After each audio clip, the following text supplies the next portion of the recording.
हम आज तक देखते भी आए हैं और सुनते भी आए हैं कि अगर कोई भी किसी के साथ गलत करता है तो हम या तो पुलिस के पास जाते हैं या फिर गांव में कोई भी पंचायत आयोजित होती है जिसमें कि आरोपी को सजा दी जाती है। लेकिन क्या आपने कभी ऐसा सुना है कि कोई किसी के साथ रेप करता है और उसके बदले में जिसने रेप किया है उसकी बहन के साथ रेप पीड़िता का भाई भरी पंचायत में रेप करेगा? आखिर ये कैसा पंचायत का फैसला था? ये कैसी घटना थी? आज की जो घटना है वो ऐसी घटना है जो शायद आपने पहले कभी नहीं सुनी होगी कि ऐसा भी कुछ हो सकता है क्या। नमस्कार, आदाब, सत श्री अकाल। मैं हूं नंदिनी यादव। आज जो मैं आपको घटना सुनाने वाली हूं, इस घटना की शुरुआत होती है हमारे पड़ोसी देश पाकिस्तान से, जहां पर पाकिस्तान के मुल्तान में एक इलाका पड़ता है और उस इलाके का नाम है गरीबाबाद।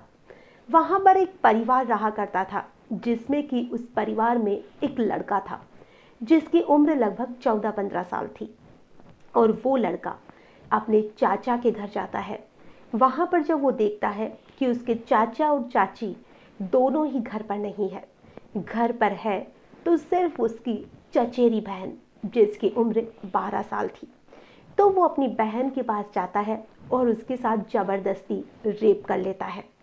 और जब वो उसके साथ रेप करता है वो बच्ची चिल्लाती है, लेकिन फिर भी वो रुकता नहीं है और वो अपने घर आ जाता है।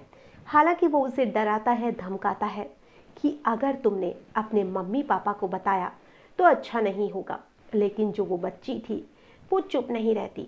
वो आते ही अपने माता पिता को सारी बात बता देती है और उसके मम्मी पापा को बहुत गुस्सा आता है। पहले तो वो लड़के के घर जाते हैं और उसके मम्मी पापा को बहुत ज़्यादा खरी खोटी सुनाते हैं और फिर वो दोनों पुलिस स्टेशन जाते हैं और वहाँ पर मुकदमा दर्ज करा दिया जाता है। अब इधर जो लड़के के मम्मी पापा थे वो डरने लग जाते हैं कि अगर केस पुलिस के पास जाता है तो उनके बेटे को जेल में डाल दिया जाएगा और न जाने कितने सालों तक उनका इकलौता बेटा जेल में रहेगा। वो बहुत ज़्यादा परेशान हो जाते हैं और वो उस लड़की के मम्मी पापा के पास जाते हैं जो कि दोनों उनके पिता आपस में सगे भाई थे। तो वो चारों बैठकर आपस में बात करते हैं कि अगर पुलिस में केस न जाकर कोई और चीज़ से रास्ता सुलझा लिया जाए तो कैसा रहे। तो जो लड़की थी उसकी माँ कहती है कि और इसमें कुछ नहीं हो सकता। तुम्हारे बेटे ने जो मेरी बेटी के साथ किया है वो बहुत ही घिनौना अपराध है और इसकी सज़ा भी बहुत ही ज़्यादा मिलने वाली है। अब ये सारी चीज़ें पंचायत तक पहुंचती है, गांव में पहुंच जाती है। तो जब गांव में लोगों में सारी चीज़ें फैलती है तो यही आता है कि इस गांव में आज तक कोई भी जेल नहीं गया है। अगर इस गांव का लड़का जेल जाएगा तो बहुत बदनामी होगी। क्यों ना हम पहले पंचायत में आपस में बैठकर इसका कोई भी हल निकालते हैं। तो गांव में ही कुछ लोगों की, जो बहुत ही नामी लोग थे, जान पहचान के लोग थे, उनकी एक पंचायत आयोजित की जाती है जिसमें लड़की के बड़े बुजुर्ग होते हैं, लड़के के बड़े बुजुर्ग होते हैं और साथ ही वहाँ का जो सरपंच वगैरह या जो भी बड़े लोग थे सिर्फ उन्हें ही पंचायत में रखा जाता है। और उस पंचायत में कुल मिलाकर 29 लोग होते हैं और जो पंचायत थी वो पूरे गांव के बीच में रखी गई थी। सिर्फ वहाँ पर ज़्यादा लोगों को बुलाया नहीं गया था क्योंकि मामला ही कुछ संगीन था। अब सभी लोग जो पंचायत के थे या जो भी वहाँ पर मौजूद लोग थे वो एक फैसला निकालते हैं कि इनको माफ़ कर दिया जाए। लेकिन जो लड़की की माँ थी वो कहती है कि माफ़ तो मैं किसी भी कीमत पर नहीं करूँगी। जो दर्द मेरी बेटी ने सहा है उसकी सज़ा तो इसे ज़रूर मिलेगी और अगर इसे सज़ा नहीं मिली तो मैं इसे जेल में डलवा दूँगी।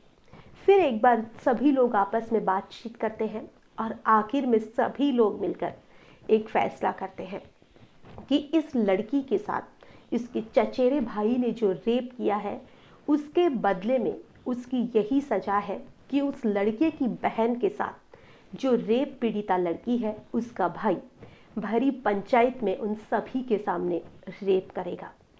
जब ये सारी चीज़ें लोगों में 29 जो लोग थे सभी आपस में बातचीत करते, कुछ लोग इसके खिलाफ थे तो कुछ लोग इस पक्ष में थे। लेकिन आखिर में जेल जाने से बचने के लिए उस लड़के की माँ इस चीज़ के लिए तैयार हो जाती है कि उस लड़की का भाई उसकी बहन के साथ रेप करे और ये मामला रफा दफा कर दिया जाए, जो कि वाकई में सोचने की बात है कि एक माँ अपने बेटे को सजा से बचाने के लिए अपनी ही बेटी का अपने ही देवर या जेठ के लड़के से भरी पंचायत में रेप करवा रही थी। आखिर ये कैसी सजा थी, ये कैसी माँ थी, कैसा परिवार था ये। लेकिन वहाँ पर जो ये फैसला था वो बिल्कुल यही फैसला माना जाता है।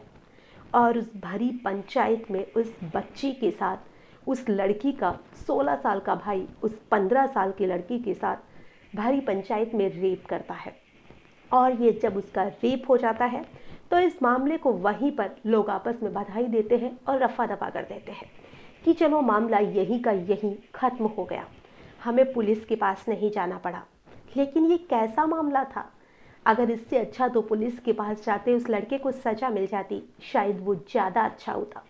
इन चीज़ों से तो लोगों को, लड़कों को और ज़्यादा बढ़ावा मिलेगा। और फिर दोनों परिवार पुलिस के पास जाते हैं और एसएचओ को जाकर कहते हैं कि हमने जो रिपोर्ट लिखवाई थी हम उसे वापस लेना चाहते हैं।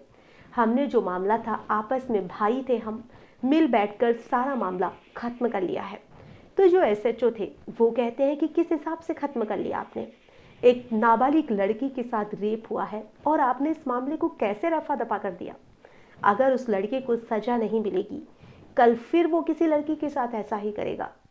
लेकिन वो कहते हैं कि नहीं, हमें ये रिपोर्ट आगे बढ़वानी ही नहीं है, हम इस केस को ख़त्म करना चाहते हैं। तो फिर जो एसएचओ थे इस टाइम तो कुछ नहीं कहते, उन्हें घर भेज देते हैं। लेकिन फिर वो पता करने की कोशिश करते हैं कि आखिर किस हिसाब से इन्होंने ये मामला रफा दफा किया है। और बाद में उन तक भी ये बात पहुंच जाती है कि यहाँ पर रेप के बदले रेप हुआ है, वो भी भरी पंचायत में। और जब ये बात एसएचओ को पता चलती है तो उन्होंने उच्च अधिकारियों से संपर्क किया और ये बात फैलते फैलते चीफ जस्टिस तक पहुंचती है। और जो वहाँ के चीफ जस्टिस थे वो भी इसको देखकर हैरान हो जाते हैं, परेशान हो जाते हैं कि आखिर ये कैसा पंचायत का फैसला था। और ये बात अब पाकिस्तान में ही नहीं, पाकिस्तान की सीमाओं को चीरते हुए हर एक देश में फैल चुकी थी। ऐसा देश का कोई अखबार नहीं था जिसने कि इस न्यूज़ को छापा नहीं था, ऐसा कोई न्यूज़ चैनल नहीं था जिसने कि इस खबर को दिखाया नहीं था। अगर हम आज भी गूगल पर सर्च करते हैं तो इस घटना के बारे में बहुत कुछ दिखाया गया है, जो कि एक बहुत ही ज़्यादा शर्मनाक घटना थी। आज की जो घटना है इसे सुनाने का हमारा उद्देश्य ना ही किसी को परेशान करना है, ना ही किसी का भी दिल दुखाना है। हमारा उद्देश्य बस इतना सा है कि अगर कोई भी गलत करता है तो उसे सज़ा दिलवाने में चूकना नहीं चाहिए, चाहे वो किसी का बेटा हो, चाहे किसी का भाई हो। क्योंकि कहते हैं ना, बच्चों को अगर हम किसी गलत चीज़ के लिए बढ़ावा देते हैं तो वो उसके लिए फिर आगे इन्हीं सारी चीज़ों में और कुछ करने की कोशिश करता है। तो अगर कोई भी ऐसा करता है तो इसका मतलब ये नहीं होता कि जो जुर्म उसने किया है वो जुर्म दूसरे वाले के साथ करके मामला ख़त्म कर दिया जाए, जो कि वहाँ पर गरीबाबाद में हुआ था। इन सारी चीज़ों में अपने बच्चों को हमेशा अच्छी शिक्षा दीजिए, क्या सही है क्या गलत है इसकी पहचान करवाते रहिए।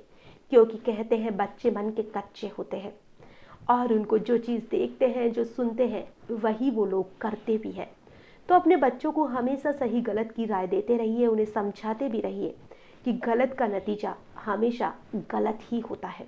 आज के लिए बस इतना ही, फिर मिलेंगे किसी नई घटना के साथ। तब तक के लिए नमस्कार।